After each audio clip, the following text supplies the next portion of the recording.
I refused the glass of wine handed to me by Gabriel, the campus heartthrob. As I lowered my head, a post appeared at the top of my feed. My ex-girlfriend and I have been in a cold war for 5 years. She still refuses to drink the wine I pour for her. Should I take the initiative to forgive her? I froze. Instinctively, I looked up at the man sitting across from me, who was typing nonstop on his phone. After thinking for a moment, I left a comment under the post. Is it possible that maybe she's already pregnant? Chapter 01. The original poster quickly lost it. He sent back a string of furious replies. What nonsense are you talking about? She loves me so much. There's no way she'd get pregnant before I do. She's just still mad at me. That's all. Before I could reply, the comments below had already piled up, roasting him layer after layer. Don't be ridiculous. She's practically showing already. And you're still the one who hasn't moved on. World's #1 at comforting himself. If you've got delusions, you might want to seek treatment early. OP. Have you considered that if someone's mad for 5 years, that's not a cold war, that's called a breakup? Ha ha ha. What an eye-opener today. Didn't expect to run into such a self-absorbed man. The OP was extremely active, passionately replying to every single comment, desperately trying to prove he was right. Meanwhile, across from me, Gabriel's face grew darker and darker as he typed frantically. For some reason, I couldn't shake the feeling that this OP and Gabriel were somewhat alike. After all, I really had dated someone as dazzling as him. And now I'm pregnant. Not with his child. Chapter 02. The little interruption just now didn't dampen the lively atmosphere of the reunion. The class monitor, who got along well with everyone, took the initiative to stir up conversation. Gabriel, you're the most accomplished one among us now. You even won Best Actor. You've got to give each of us an autograph later.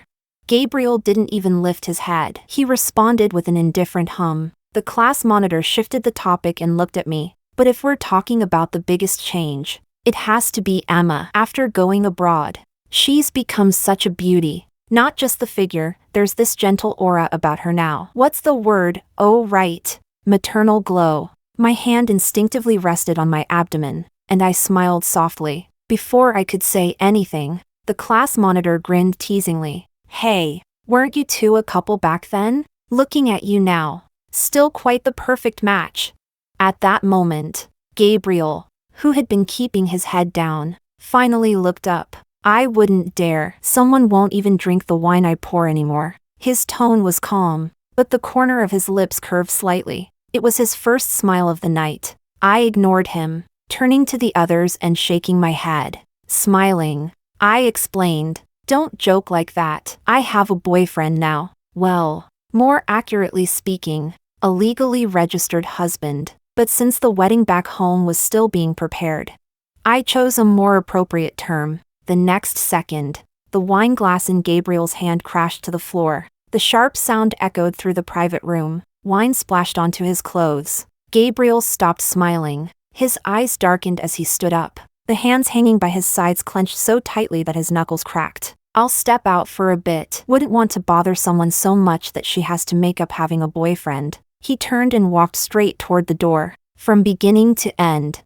he didn't look at me again. Only after he was completely gone did the room slowly resume its quiet chatter. At that moment, my phone vibrated. It was a message from Alex. When Gabriel had been furiously typing earlier, I had already texted Alex to come pick me up. Now he was downstairs. Perfect timing. I picked up my bag and stood up to say goodbye. Sorry. My boyfriend's here to get me. I'll head out first. The class monitor looked surprised. I really thought you were just saying that to make Gabriel jealous. Turns out it's real. Not bad. Emma, what kind of man could outshine our best actor?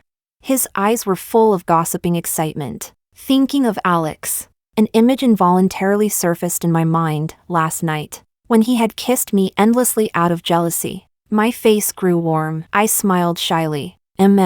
He's very capable, and he treats me very well. Before leaving, I remembered something I hadn't done yet. I took out a stack of delicate red wedding invitations from my bag and handed them out. Next Friday is my wedding with my boyfriend. It'll be at Shui Tian Pavilion. You're all welcome. For a moment, the crowd fell silent. then erupted into cheers and laughter. Congratulations rang out one after another. The class monitor even joked about collecting wedding candies. Suddenly, his gaze stopped at the one empty seat where I hadn't placed an invitation. The owner of that seat was Gabriel, who had just left. Him.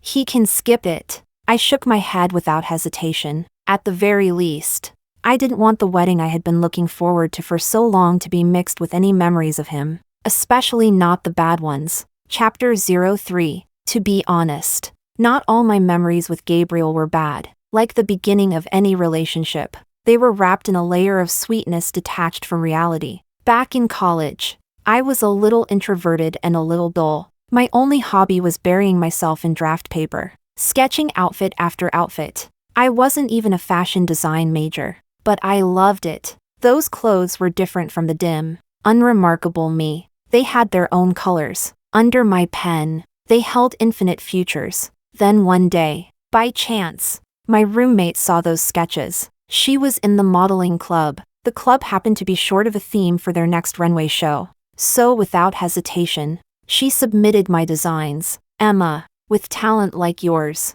how can you just let it go to waste? She said. I was flattered. Talent was a word that had always felt far away from me. Later, the show was set at the foot of Mount Tianshui, with bonfires as the backdrop and the starry sky as the theme. I was the designer of the entire show, working backstage the whole time preparing the models. Even toward the end, I was still a little flustered. The last outfit was my favorite piece, the finale of the whole show, and the one wearing it was none other than Gabriel. He was the star of the modeling club. 80% of the girls in the audience had come just for him. In my nervousness, my hand slipped while tying his bow tie. So nervous? Gabriel straightened the bow tie himself, a teasing smile on his lips. I'm the one walking the runway and I'm not nervous. What are you nervous about? Or is it? He paused and leaned closer to me, flirtatious and provoking. Because I'm too handsome?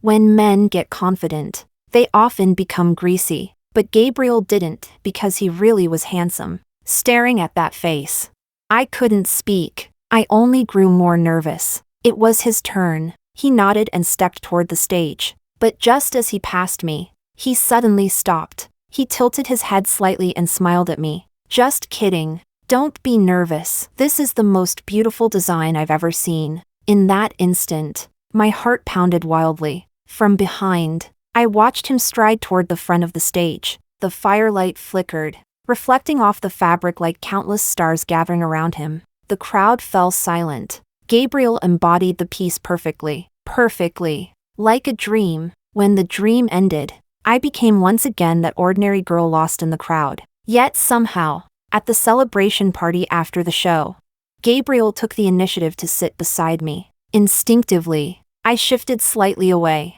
He rested his chin on one hand and raised an eyebrow playfully. What? Nervous again?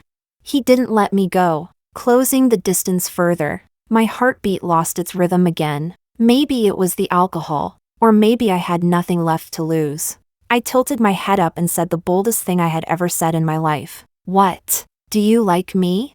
The moment the words left my mouth, I froze. Gabriel across from me froze too. We stared at each other blankly for several minutes. The heat between us seemed to spread through the air. The distance shortened unconsciously, again and again, until warmth landed on my lips. If flirtation could stretch like sugar, ours would have spun into endless strands of cotton candy. I heard him murmur beside my ear, Emma, you know, your eyes are so beautiful, even prettier than the stars. I had never known that. Just like I had never known two people could come together so inexplicably, becoming a couple, year after year. That same year, we were secretly voted the school's most unlikely couple, the last pairing anyone would have imagined. Ordinary me, dazzling Gabriel. But as time passed, the classmates who had doubted us graduated and left, and everyone grew used to us, until the year before graduation, when Gabriel was discovered by a talent scout and entered the entertainment industry. Chapter 04. There were many things to be mindful of after entering the entertainment industry. Fortunately, Gabriel had a very capable and strategic manager who arranged everything for him. But she had only one requirement. He could not make any aspect of his romantic life public. The implication was clear, officially. He could not have a girlfriend. Gabriel argued with Roxana, his manager, about this more than once. At their most tense period, Roxana suspended all of Gabriel's current work. By then, Gabriel and I had already rented a small apartment off campus and were living together. Even though Gabriel pretended to be carefree, saying he could use the time at home to practice his lines, his disappointment and frustration were obvious. In the end, I softened. After thinking it through, I said, "Go do what you want to do. I'll be at home preparing my portfolio anyway. Besides, there are plenty of things we can still do in private once you get through the early stage." Before I could finish, Gabriel hugged me from behind. Like a puppy, he buried his fluffy head into the hollow of my shoulder and rubbed lightly. "Emma, how can you be this good?"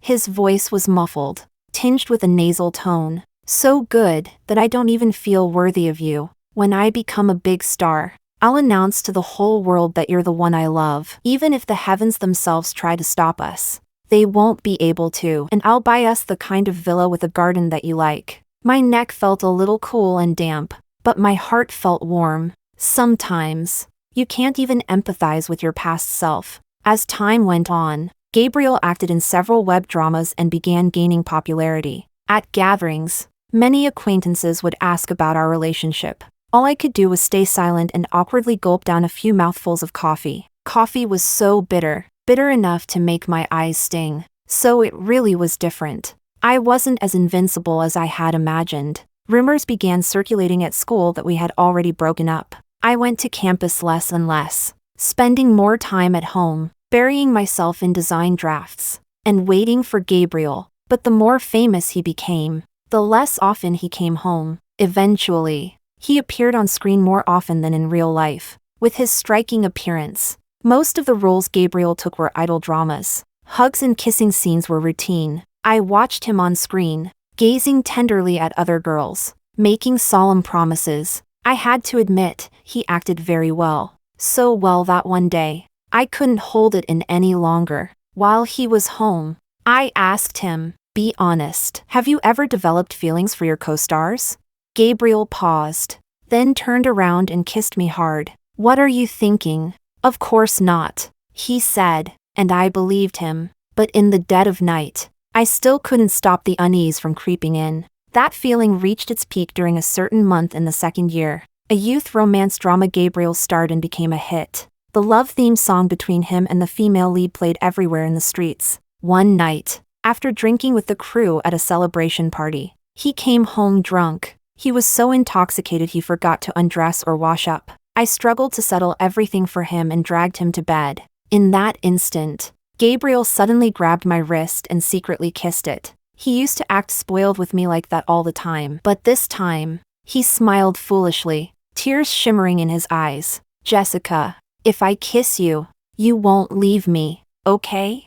I had watched every single one of Gabriel's dramas countless times, so I knew that line came from that youth drama, but the name did not. Jessica was the name of the actress playing the female lead. I can't even remember how much strength I used to pull him onto the bed. All I remember is that he called out Jessica many times that night. Suddenly, I recalled a sentence I had once seen online. "You can wear someone else's clothes, but the tears you shed are still your own." And so my tears fell uncontrollably. People always say that security must come from within, but the hardest thing to rely on is yourself. Chapter 05. That night, I stayed awake until dawn. Until Gabriel woke up. For the first time, I lost my composure and stared at him, in pain, hysterical. I demanded answers. I demanded to know what had happened the night before. I demanded to know what his relationship with Jessica was. But this time, he didn't comfort me. Gabriel frowned and sighed.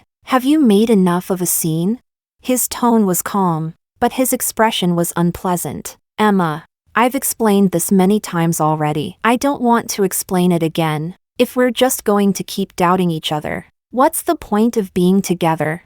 I couldn't help but let out a choked laugh. "Yeah, there's no point." That sentence seemed to provoke him. He stared at me, his eyes cold as ice. After a long moment, he stood up and slammed the door as he left. Not long after, I received a message from him. "When you've thought it through, I'll come back. But the one who returned before Gabriel was his manager. Roxana was truly responsible. She even brought a bank card with her. Without hesitation, she placed it on the table and calmly laid out the pros and cons. She knew I was preparing my portfolio to apply for graduate school, and the money on that card was more than enough to support me studying abroad.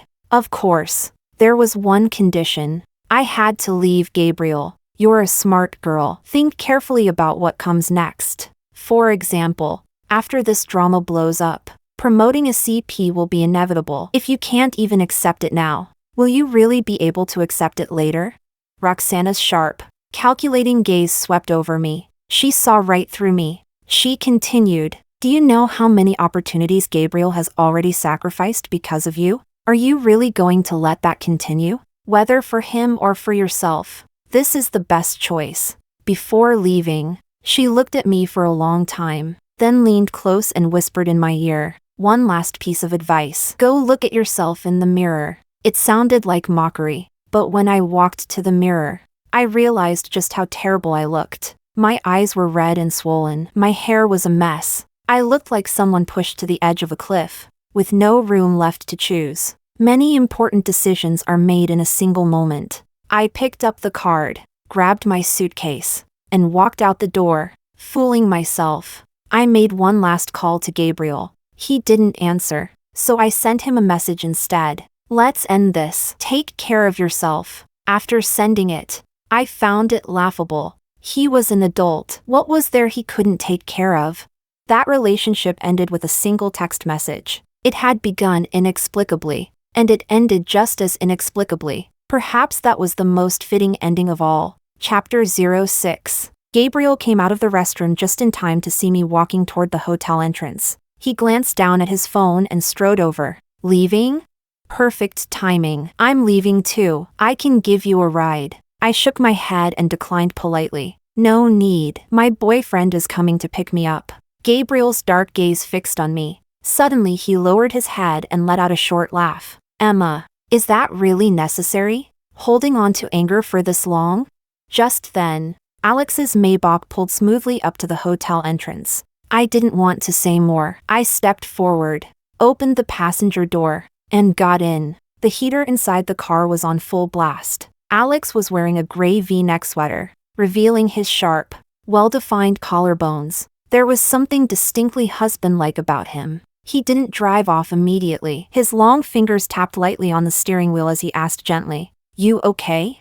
"I'm fine. Just ran into someone I didn't want to see, but I handed out all the invitations I needed to. We can go." I waved it off casually. Alex let out a soft and turned the steering wheel. Maybe it was my imagination, but as we reversed past Gabriel, he seemed to slam the horn several times, loudly. Chapter 07. Gabriel was already in a bad mood. Getting blasted by a car horn out of nowhere only made it worse. He thought I was deliberately going against him. Even that driver. He hadn't drunk much, yet he felt almost full of anger. Irritated, Gabriel strode back toward the private room, planning to grab his things and leave for good. But the moment he pushed the door open, everyone fell silent at the sight of him. Gabriel looked at the class monitor, about to announce he was leaving. Before the words could come out, a flash of red on the table caught his eye. It looked like a wedding invitation, bright, festive, almost blinding, as if the whole world were celebrating, except him. So, almost instinctively, he tugged at the corner of his lips and asked, "This, whose wedding?" The class monitor was momentarily at a loss, unsure whether to answer. Even the fairest judge can't untangle matters of the heart, especially when it involved former lovers, so he simply lifted his chin toward the invitation. "If you want to know, take a look yourself." Unexpectedly, Gabriel didn't take it seriously. He turned his head away and let out a soft scoff. "Forget it. I'm not that bored. Something that complicated just for the sake of ceremony. It doesn't matter if I don't go." With that, he draped his jacket over his arm and stepped toward the door. "I've got something to do. I'm leaving." He left in a hurry, slamming the door so hard it shook. Now the class monitor understood. He was angry. But at whom? The class monitor silently congratulated himself for being tactful enough not to directly tell Gabriel whose wedding it was. Otherwise, the guy might have exploded on the spot. Chapter 08. After going home and washing up, I sat down on the bed.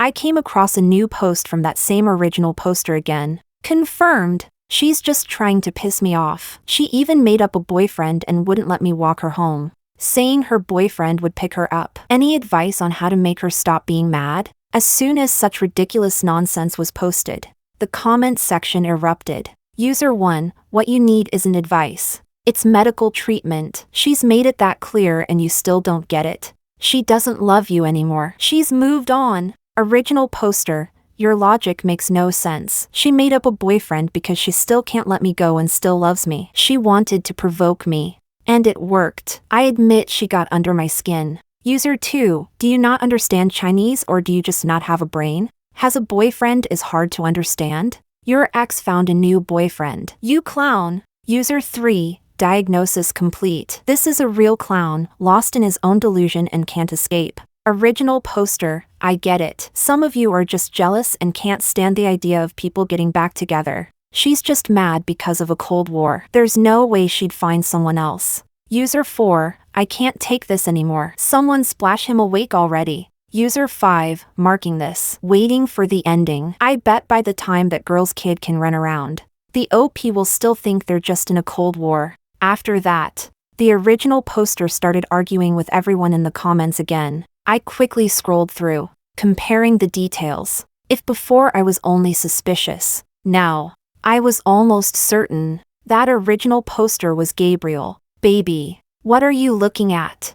Alex's voice came from above me. He had just come out of the shower, wearing nothing but a towel. Droplets slid down from his damp hair, tracing his sharp features before disappearing beneath the hollow of his collarbone. I swallowed, forgetting to lock my screen. This man clearly knew I couldn't resist. Yet he still tempted me, completely intentional. But I soon realized, he wasn't tempting me at all. He was punishing me a little, kissing me for a long time, leaving me breathless and suspended. Then he told me to sleep early. We had to go to the obstetrics department for a checkup tomorrow. I should have figured it out. Ever since he learned I was going to the reunion and might see Gabriel, he had been jealous. Because of that, we didn't wake up on time the next morning. By the time we reached the hospital, we were already a bit late. Luckily, the chief specialist Alex had booked was his former classmate. The appointment window was generous, so we didn't have to worry about missing our turn. At the clinic door, Alex happened to be stopped by an acquaintance. Following his suggestion, I went in first and waited inside. Through the half-open door, for some reason, the voice of Alex's acquaintance sounded oddly familiar. Chapter 09. In the hospital corridor, Gabriel had just yawned when his sister Amelia shot him a glare. Accompanying me for a prenatal checkup and you're already this impatient? If your brother-in-law weren't away on a business trip, do you think I'd want to trouble you? Big superstar. Gabriel looked up and begged for mercy. Come on, sis. You know I didn't sleep well last night. And why did you have to pick this hospital instead of one closer to home? He glanced around boredly. But suddenly, his gaze froze at the doorway of a consultation room diagonally ahead. Just a moment ago, he seemed to have seen a figure, long hair draped over her shoulders, a light blue dress, unmistakably familiar. But in the blink of an eye, only a mature man remained at the door, dressed in a formal suit. Both his appearance and aura were outstanding. Then he heard Amelia gasp beside him and wave excitedly in that direction. Mr. Alex, you brought your wife for a checkup? Annoyed by Gabriel's indifference, Amelia twisted his waist. She lowered her voice. This is a major client even your brother-in-law can't afford to offend. Show some respect. The reason I managed to get an appointment with this specialist is thanks to him. I heard he came back from overseas specifically to hold a wedding ceremony for his wife again. TSK. Successful career and still so devoted to his wife. After listening to Amelia ramble on and on, Gabriel responded perfunctorily. What? Do you want me to give him an award for most devoted husband? Hearing about someone else being so loving stirred an inexplicable irritation in him. Amelia ignored him. She pulled him over and introduced him to the man. This is my younger brother, Gabriel. He's here to accompany me for my prenatal checkup. The man's gaze rested on him briefly, and he nodded lightly. Hello, I'm Alex. The one who just went in as my wife. It might take a while. Hearing this, Gabriel completely dismissed what he had just thought. Right. How could she possibly appear here? That figure just now was simply Alex's wife. Yes. That was all. Gabriel lifted his head and unexpectedly met Alex's smiling eyes. The man in front of him was smiling politely, yet there wasn't a trace of warmth in his eyes. That inexplicable hostility made Gabriel even more uncomfortable. He almost didn't want to stay a second longer. He swallowed the compliment he had been about to make, curled his lips, and nodded casually. Since it'll take a while, sis, I'll go buy a drink outside. Amelia glared at him, but he pretended not to notice and turned to leave. After only a few steps, Alex called out softly behind him, "Mr. Gabriel, won't you wait a little longer?" The tone was polite, yet strange. Gabriel seemed to detect a hint of smugness in it. For no reason at all. His wife, why would he wait? Did he really think his woman was some priceless treasure everyone coveted? Gabriel couldn't help but let out a scoff. He shook his head and walked even faster. When he accidentally bumped into a wall, he grew even more irritated. So many people were getting married lately. Why was he the only one who kept hitting walls? Amelia didn't wait for Gabriel and finished her checkup alone, with her belly protruding. She went to find him. Then she saw her younger brother standing facing a wall again, furiously typing on his phone. He had been like this at home too. She truly couldn't stand it anymore. Amelia slapped Gabriel on the back. With that gloomy face every day, you're bound to have bad luck. I'm going to Alex's wedding next Friday. Do you want to come? It wouldn't hurt to soak up some good vibes. Look at the bad luck hanging over you lately. Gabriel fell silent for a long while. In the end, he simply answered, It was just a wedding. Going wouldn't matter. At least, that was what he originally thought. Chapter 10. After the checkup, we tried a newly opened Michelin-starred restaurant. Alex accompanied me for a bit of shopping afterward. By the time we returned home, the night was already deep. I placed my phone on the bedside table and went to wash up first. When I came back, a new friend request had popped up not long ago. From the profile picture, I recognized it at a glance. It was Gabriel. His verification message was equally eye-catching. Emma, will you please talk to me? What do I have to do for you to stop being angry? Without hesitation, I long pressed and deleted it. I hoped time would make that man wake up. The past was already the past. Subconsciously, I lifted my head and looked at Alex, who was sitting on the other side of the bed, still reading, no visible change, wearing gold-rimmed glasses, looking especially restrained and ascetic. Since becoming pregnant, my desires had been stronger than before. Unable to resist, I leaned over and kissed the corner of his lips. He paused, removed his glasses with one hand, and lowered his gaze to look at me. His long lashes cast a shadow, making his expression unreadable. Only then did I realize how bold I had been. Embarrassed, I lowered my head, and that was when I saw the title of the book he had just put down. Defending Your Marriage. Me? What kind of strange book was that? Before my brain could fully process it, Alex pulled me onto his lap, and I was caught in an overwhelming kiss. He restrained his strength and positions, but the rhythm and duration did not lessen in the slightest. His thin lips traveled from my pale neck downward, as if marking territory, or almost reverently worshipping. He kissed every inch, growing more and more intense. I was nearly unable to control myself, about to ask him to stop. Alex ignored it, sealing my lips. He murmured again and again, "Baby, does this feel good? Here, do you like it?" With every sentence, his lips pressed deeper. "Don't leave me, okay?" Pure madness, pure torment. Heaven knows, when had I ever said I would leave him? My fingers scratched red marks across his shoulders, the words almost spilling out. "Alex, damn it, do you have some kind of problem?"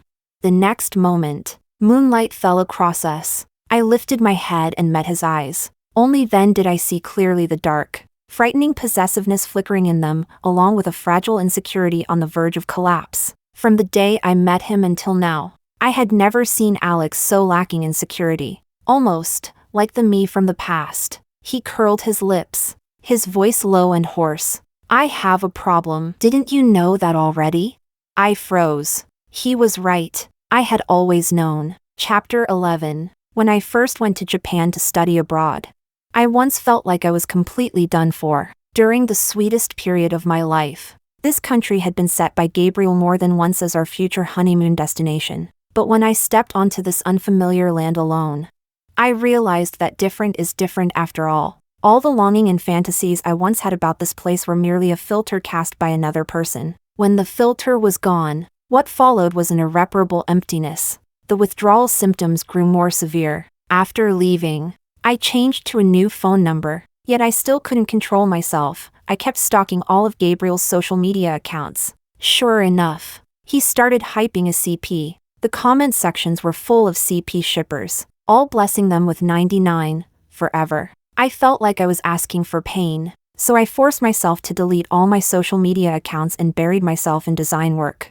trying to use crushing academic pressure to grind away every thought I had about Gabriel. More and more people around me praised me. More and more people appreciated my designs. Yet I still couldn't feel happy. My life repeated itself like that of a walking corpse. That was when Alex appeared. His family were sponsors of the school. Simply put, he was a rich second-generation heir. I wasn't resentful of the wealthy. I just felt we were two different kinds of people. But Alex insisted on sticking to me. Unlike the reserved nature of Japanese culture, he was very straightforward. The first time we met, I was setting up my very first design exhibition. He walked over and, without a word, started helping me with the work. I thought he was a helper sent by the professor. Free labor is free labor. Yet, unexpectedly, after everything was done, the professor's real helper finally arrived late. I felt a bit embarrassed, so I simply invited Alex to a nearby izakaya.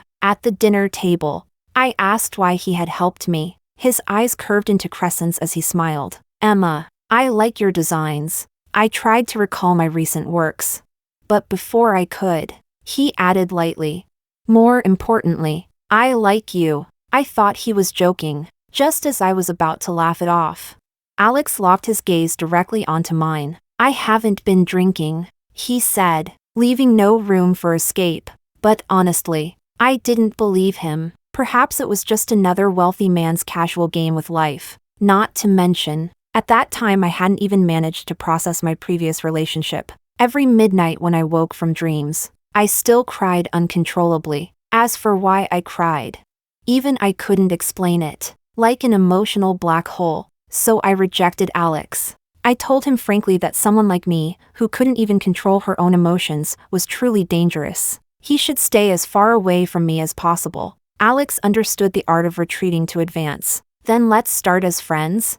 He had just helped me. I couldn't refuse outright. So I let it be. I thought time would eventually smooth out this rich heir's momentary interest. But I didn't expect that this tiny bit of interest would last so long. Long enough that he and I naturally became real friends. I had never had a friend like him. Chapter 12. After finals ended, there was no more academic pressure. The emotional backlash became even more severe. I was like a patient who knew she was sick, yet had no cure. When it was quiet, I would even start doubting myself. Perhaps it had been my fault. Perhaps I had been too suspicious? No, it wasn't like that. It clearly wasn't. I told myself over and over in my heart, trying to uphold what little self-respect I had left, so I wouldn't turn into a dog wagging its tail and begging to reconcile. So I chose to go skiing in Hokkaido. To empty my mind, I didn't tell anyone about this trip. I traveled light, alone, yet in that vast ski resort. Amid the swirling snow, Alex appeared in front of me, took off his goggles, and smiled. What a coincidence. You're here to ski too. Yeah, right. I knew it wasn't a coincidence at all. He had followed me here. I ignored him and skied deeper on my own. My thoughts drifted with the trail of my movements. The endless white world seemed capable of holding everything. I thought about many things, about the happy times when my mother was still alive. But later, she passed away. My father had a new wife, and a son slightly more important than me. The time left for me became less. I thought about when Gabriel and I had just gotten together. He had been clingy. Promises and vows came easily from his lips. But later, he had more important things too. and I was no longer that important. In the past 20-odd years, it seemed I had failed to hold on to anything. Emma! Emma! Someone seemed to be calling my name desperately from behind. My awareness snapped back. Only then did I realize I had unknowingly skied into a restricted area. I drifted farther and farther off course, unable to rein in my speed in time. I was about to crash into the tall, rigid trees beside me. My mind went blank. For a split second, I almost gave up struggling. The suppressed emotions of the past pushed my self-destructive impulse to its peak. Being buried in such a beautiful place didn't seem so bad, so I closed my eyes instinctively. Then my body was tightly wrapped by a solid figure crashing into me from the side, narrowly avoiding the tree trunk. We rolled several times down the snowy slope. I didn't know when we stopped, until ragged, labored breathing sounded beside my ear. Thank God. I caught you. Only then did I realize it was Alex who had saved me. Even now, he was still holding me tightly, cushioning me beneath him. The tumble hadn't completely avoided scattered sharp branches. Specks of blood seeped from beneath Alex's ski suit into the snow. I had never imagined someone would truly go that far for me. Crazy. He was truly crazy. I pushed his arms away and rolled aside, unable to remain calm. Alex, what's wrong with you? Are you insane? I was choking with sobs, unable even to check his injuries. My trembling hand was held. Alex's breathing was uneven, yet he was still smiling. Didn't you always refuse to believe I liked you? Heh, now you believe it, right? There was even a trace of pride in him. I couldn't say a word. His condition couldn't wait. I tried to stand and climb upward to find help, but after just one step, a piercing pain shot through my foot. I fell back into the snow. My ankle had been completely twisted during the tumble, with no other choice. I could only shout for help over and over, but this was a restricted area, remote and off the path. Calling for help was almost a fantasy. Night had already spread. The world was covered in deep blue tones, the swirling snow gradually blurring my vision. My hoarse voice gave out as I lay back down in the snow, right beside Alex. Hokkaido was incomparably quiet at that moment. As if time had stopped. There was so much I wanted to say, yet I had no strength left. In the end, it could only become a faint whisper. I'm sorry, Alex. I felt a little regret. The deep blue sky was like a giant sleeping pill. I'm a little sleepy. Just as I was about to close my eyes, Alex hooked his pinky around mine. He began speaking intermittently. I didn't know where he found the strength. Do you know the Roche limit, Emma? A planet and its satellite will draw closer because of gravity, but they always maintain the shortest safe distance. If that distance is exceeded, if it passes the Roche limit, the tidal forces will tear the satellite apart. The shattered planet will turn into stardust, gathering around the planet and forming a ring. This is planetary embrace. To be crushed to pieces in exchange for one embrace, I think that's not so bad. Alex was so noisy. That man really had something wrong with him. That was my last thought before losing consciousness. When I woke up again, I was in a hospital bed. My foot was already in a cast. It turned out that just before it shattered, Alex's smartwatch had triggered its emergency function and automatically called for help. It just took a long time to locate us. Alex was in the hospital bed beside mine. His condition was far worse than mine. Even the doctors didn't know how he had held on. The warm lights from a distant shopping mall reflected against the glass, shimmering softly. Outside, the snow was still falling. I heard the Japanese song First Love drifting from afar. Suddenly, tears poured down like rain. After surviving a disaster, regret arrived like delayed snowfall, burying me so deeply I couldn't breathe. Emma. Oh, Emma. Your first love was truly terrible. How did you manage to mess everything up like this? Emma. At some point, Alex had woken up. He turned his head and looked at me quietly. You're my first love. You know, he said in a light yet excited tone. Will you be my girlfriend? Just then, a nurse walked in, heard that line, smiled, and walked out again. It was the first time I'd seen someone confess at such a moment. I burst into laughter through my tears, embarrassed and flustered.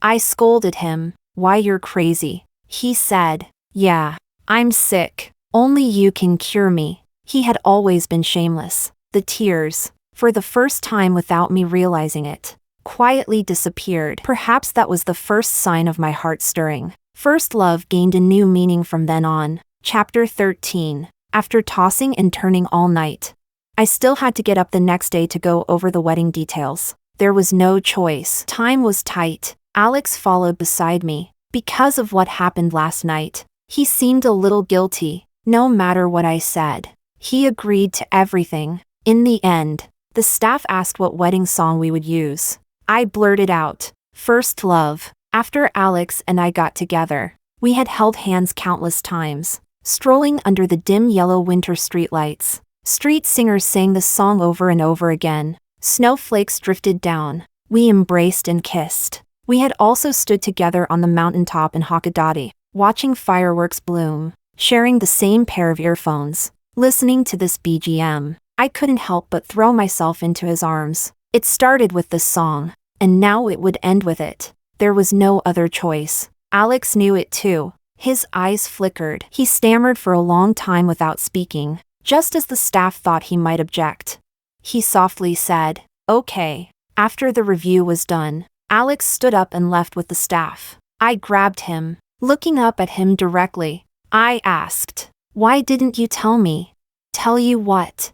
His long lashes lowered. He didn't look at me, pretending to be innocent. "Why didn't you tell me you were feeling insecure?" I stood up and cupped his face with both hands, leaving him no chance to retreat. "I'm sorry if I made you feel insecure. Maybe I didn't do enough. But Alex, didn't we agree before?" I saw a flush climb up his neck. "If there are any feelings at all, we have to say them honestly. We're not allowed to hide them inside. I've felt that before, so I know how unbearable that feeling is." I stood on tiptoe, wrapped my arms around the back of his neck, and kissed him. Alex's lips are the kind that are very nice to kiss. Thin and soft, especially that little dip at the center. When the kiss grew fierce and I lost myself, I stopped and giggled. "Is that enough? Do you believe now that I only like you?"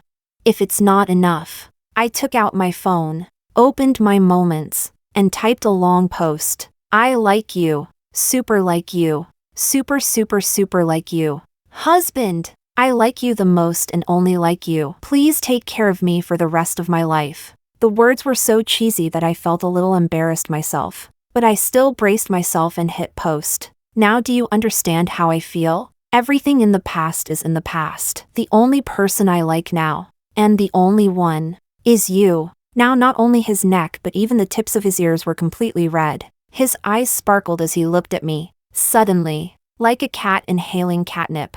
He hugged me tightly. "I love you to death, wife." He rubbed his head against my neck, wet and clingy. He kept holding me until we reached the sofa. Something felt a little off. My face burned red as I punched his back lightly. "Behave. Watch the place. Watch the situation. I still have to try on my wedding dress later." I know." Alex's voice was slightly hoarse. "Just let me hold you like this for a while." His affection had always been unreserved. Chapter 14. On the day of the wedding, Gabriel arrived late. Amelia truly couldn't understand her younger brother. He clearly didn't care about the wedding at all, yet he spent forever picking out a suit. He wasn't the groom, still dressed up all polished and proper. Some kind of idle baggage? "It's all your fault. The wedding has already started. Why aren't you in a hurry at all?" Gabriel didn't care. Why would I be in a hurry? I'm not the groom. "Gabriel?" He heard someone behind him call his name in disbelief. Turning around, it was the class monitor. He seemed to be late too, rushing into the lobby from the hotel entrance. When he saw Gabriel, his eyes widened. "You're here for the wedding too?" Gabriel gave a small He hadn't expected it to be such a coincidence that they were attending the same wedding. Only then did it dawn on him that the man named Alex was marrying his classmate. Before he could think further, the class monitor carefully asked, "Do you know who's getting married?" That was a strange question. Gabriel frowned. "Alex, isn't it?" The class monitor let out a breath. After hesitating for a few seconds, he gently patted Gabriel's shoulder. "It's okay, as long as you can let it go. Bro, I'm heading in first." Even stranger, a subtle unease spread through Gabriel's heart. It pushed him to walk faster and faster. Amelia couldn't help but curse from behind. You brat. I told you to hurry. Not sprint. Your sister is pregnant. Not a superhero. If you were going to rush, why didn't you do it earlier? Gabriel strode all the way to the banquet hall entrance. Then he saw the poster. The giant poster standing by the door, printed with my wedding photo with Alex. His blood seemed to run backward. Gabriel's mind went blank for a moment. Amelia caught up beside him and pushed the frozen him through the door. Why are you standing there? How are you going to see the bride and groom if you don't go in?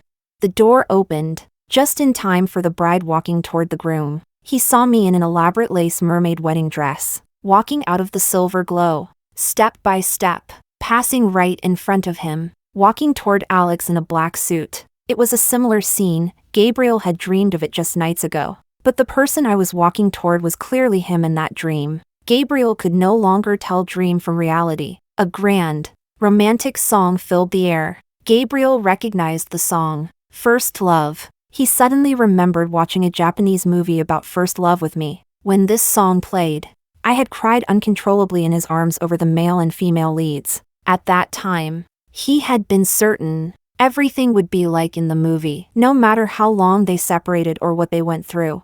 In the end, they were destined to reunite. Gabriel suddenly felt lost. He felt he shouldn't be here, at least not standing below the stage. But there was no place for him on the stage. That place should have been his. So all he could do was watch me place my hand in Alex's. Smiling sweetly, Alex stood opposite me, in front of countless people. He bent down and kissed my fingertips, solemnly swearing, "Thank God for bringing our lives together. I promise that in good times and in bad, in wealth or in poverty, in health or in sickness, I will love you deeply and remain forever faithful to you. I don't know how to fully express my love for you, but it is a feeling I have never had for anyone else. The luckiest thing in my life was meeting you. The only regret is that I wish I had met you earlier than anyone else. You once said two people must be honest about all their feelings. So even if I've said it 10,000 times, I still want to say it now. I love you. Dear Miss Emma." Amid thunderous applause,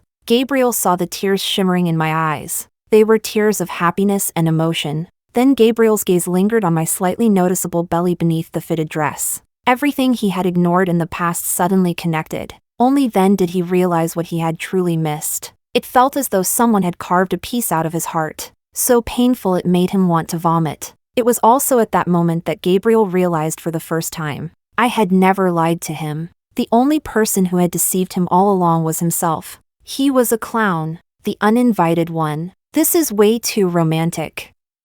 I didn't expect Alex to be such a love-struck fool. No wonder he was showing off that long confession his wife posted on Moments the other day. Amelia walked up beside Gabriel, gossiping excitedly, yet received no response. Our seats aren't over here. Why are you? Amelia suddenly stopped speaking. She turned and saw Gabriel's reddened eyes. She remembered the last time she had seen him like this, before he became a big star. He had run home with red eyes, frantically dialing a number that had already become an empty line. He said he had made the person he liked angry. Back then, Gabriel had cried like a child, just like now. Chapter 15. After the complicated ceremony ended. Considering my condition, Alex went out to entertain the guests himself. He let me rest in the lounge. I sat down and closed my eyes for a short nap. Then I heard the door being pushed open, making a very soft creaking sound. I thought it was Alex. I felt a bit pleasantly surprised. My friends didn't force you to drink, right? When I turned my head, I froze. It was Gabriel. He leaned against the door, curling his lips in a slightly self-mocking smile. You're very worried about him? I was stunned for a moment. I hadn't expected him to appear here. After all, I hadn't invited him. Seeing me silent, he took a few steps closer and continued. Why didn't you tell me you were getting married? Why should I tell you? I looked up and asked back. Only then did I notice his eyes were red around the rims, as if he had just cried. A rare disheveled look. He fell silent for a moment, almost blurting out, "But yes, you're my ex-boyfriend." I finished the sentence for him and frowned. But there's no rule that says you have to inform your ex-boyfriend when you get married.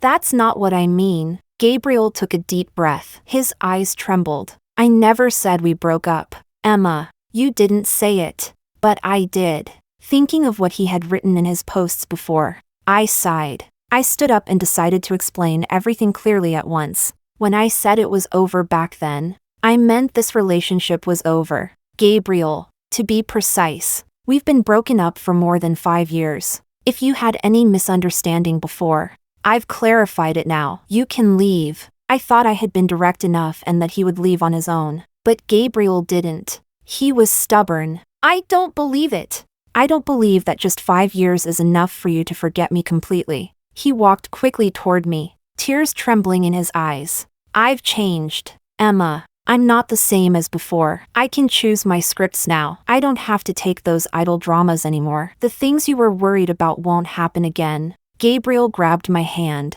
eager to prove something. If you're worried about Roxana, she's no longer my manager. So can we. His voice choked, almost pleading humbly.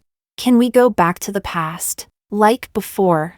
I felt a little dazed. So he did know what I cared about. He did know what to say to reassure me. He just hadn't cared before. If it were the me who had just broken up, perhaps I really would have agreed. But time is a powerful thing. 5 years was enough for Gabriel to become a best actor, and enough for me to see reality clearly and start anew. Gabriel, not everything gets a second chance. We both need to move forward. I withdrew my hand, gently rubbing the brand new ring on my finger. Move forward, Gabriel murmured hoarsely. As if his soul had left him, he mechanically reached into his pocket and searched. When he took his hand out, a diamond ring lay in his palm. Do you know how happy I was when I heard you came back to the country? I thought we would definitely get back together. Just a few days ago, I even dreamed of marrying you. You were wearing a wedding dress, just as beautiful as today. I rushed to buy this ring without hesitation, but you know that was just a dream.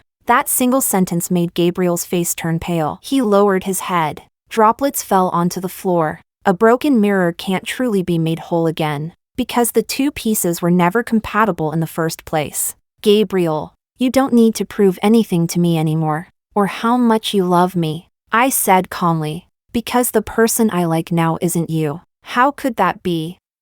Could it be that the person you like now is? There was a knock at the door. Alex walked in boldly, holding a bouquet of flowers. He pushed aside Gabriel, who was still trembling, and came to stand in front of me. Oh right. I almost forgot to change the flowers. He reached out, tossed the bouquet on the vanity into the trash, and placed the one in his hand into the vase. Alex smiled brightly. Expired things should stay where they belong. Fresh flowers are better. Don't you think so, wife? Chapter 16. It was too obvious. The usually composed Alex now looked like a large cat waiting eagerly for its owner's approval. The emotions in his eyes were like a fluffy tail swaying back and forth, impossible to hide. I saw through his unspoken meaning at a glance, but I didn't mind if he wanted to hear it. I could say my feelings for him as many times as he wished. You spoil your own man yourself. I hugged his arm and planted a loud kiss right on his face. You're the freshest. You're the one I like the most. I leaned close to his ear and whispered. Satisfied now? Husband. The back of his ears turned red, yet he still cleared his throat twice and stepped back protectively, shielding my belly, with feigned restraint. He said, ahem. The baby is still here. Mind the influence. Oh really? Now he's pretending. Don't think I didn't notice the little sideways glances he kept giving behind him. Bang, a loud door slam. Gabriel left. After so many years, he still hasn't changed that bad habit. Chapter 17. The wedding ended. Sitting on the bed, I saw Gabriel's new post again. The title read, "It's over. She really doesn't want me anymore. She married someone else. Even has a child. Do I have absolutely no chance now?" In the comments below, 8 out of 10 people were posting clown memes. Congratulations to the OP for being elected McDonald's mascot. I saw this talent in him 2 weeks ago. With that kind of logic, if the girl turned back, that would be the real disaster. Suggest merging this with the post from a few days ago. It's too hilarious. Stunning premiere. I didn't continue commenting below. Instead, I clicked on his profile picture and blocked him with one tap. Is it good? Alex's voice suddenly sounded from behind me. I didn't know when he had come close. I replied casually, "SOSO. Actually, I have one too." The man took a deep breath. I immediately perked up and turned around. "You update posts online too?" About what?" I want to see. I was unbearably curious. But Alex turned his head aside, coughed twice, and changed the subject. "If there's something you want to know, just ask me directly." So I asked the question that had been hidden deep in my heart. "When did you start liking me?" This time, Alex didn't avoid it. Instead, he lowered his eyes and looked at me very seriously. The smile in his eyes seemed capable of melting winter's chill. He said, "Many years ago, I returned to the country with my family once. That time, I happened to visit Tianshui Mountain. There, I saw a very special show. I heard it was designed by a girl. At that moment, I thought the person who could design such works must be a very outstanding and special girl. I really wanted to meet her. And then, after meeting the real person, were you disappointed?" "No, I just felt very lucky." He shook his head, his voice incredibly devout. "Across 3,000 kilometers of ocean, God let me find you. I fell for you again and gained the chance to make you smile happily once more. For all of this, I'm deeply grateful. It truly feels like heaven's blessing." He closed his eyes, as if returning to that snowy slope. Back then, with his eyes closed, he had said to me, "Thank God, I caught you, Alex. Oh, Alex, how can you still not understand? It has nothing to do with God. Planets and satellites draw close because of gravity, just like you and me. But it's not because of gravity. It's because of love, because of your unabashed favoritism. That gave me the courage to come close again.